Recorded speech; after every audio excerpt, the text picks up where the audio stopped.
I'd like to start by asking, how often do you use single-use plastic products on a daily basis? We use plastic products every single day without consciously realizing it. Every time you use a plastic bag, water bottle, or food container, you're probably not thinking about the implications and detriments that it could have on your health as well as the health of marine life. This leads to the title of my presentation, The Macrolevel Issue of Microplastics. The mass production of plastic began post-World War II and expanded quickly due to the plastic's beneficial qualities, such as being lightweight, durable, and inexpensive. According to the University of Plymouth, Professors Imogen Ellen Napper and Richard C. Thompson, 359 million tons of plastic were produced by the year of 2018.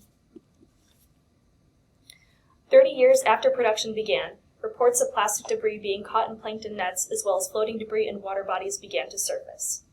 Therefore, the term microplastics was first coined in 2004 to describe these events of small plastic particles becoming more of an issue.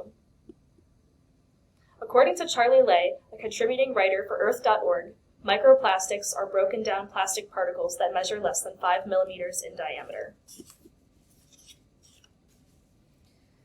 The International Union for Conservation of Nature states that majority of the ocean's microplastics come from synthetic textiles, car tires, and city dust. The most common known issue regarding microplastics are the pollution that it has in saltwater and freshwater bodies of water. Marine life in saltwater bodies have a high entanglement risk due to fishing nets or plastic bags being polluted in the body of water. There's also a risk of ingestion of particles, as they can mistake the particles for food, and both of these events cause endangered aquatic species over time. Furthermore, microplastics can also accumulate in freshwater bodies due to the low flow speed of the water. There's also a risk of ingestion, in which can enter the human food chain through the consumption of seafood. Furthermore, when plastic particles are on ice, the darker particles absorb the sunlight, which accelerates global warming. Microplastics have been found in drinking water, both bottled and tap, but more research needs to be done to draw a definite conclusion regarding human health and the effect that it could have long-term. How do microplastics relate to what we're learning in Chemistry 110? Forms of plastic consist of synthetic organic polymers. And as we learned in class, polymers are made of a long chain of monomers that are composed of hydrocarbons in this case. When plastic degrades, it increases the surface area to volume ratio when the chemicals are leached into the water. So what is being done to solve the issue of microplastic pollution?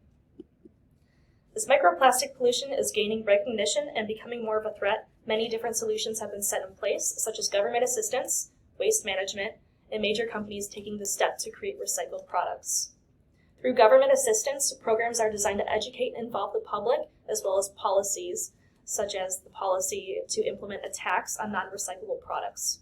Furthermore, through non-governmental assistance, waste management programs have been designed in order to educate the public on the proper disposal of plastic and create beach cleanup initiatives.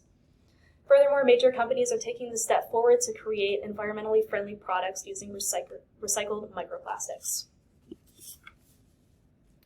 Microplastics have a vast array of both positive and negative social impacts.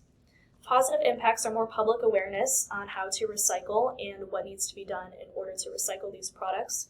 There's also a new product range of recycled microplastic products as well as recycling initiatives.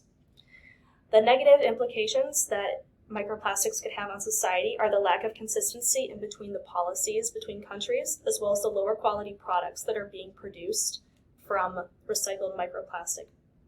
There's also a lack of research on the effects of microplastic on human health. In the future, more research needs to be conducted in order to determine the longevity or harmful effects that microplastics could have on human health when found in drinking water. Production is only continuing to grow, so more intervention and education is needed in order for this to be stopped. In conclusion, microplastics are detrimental to the environment and most likely humans as well, and it is important that we take the necessary steps in order to slow this issue. These are my sources. Thank you.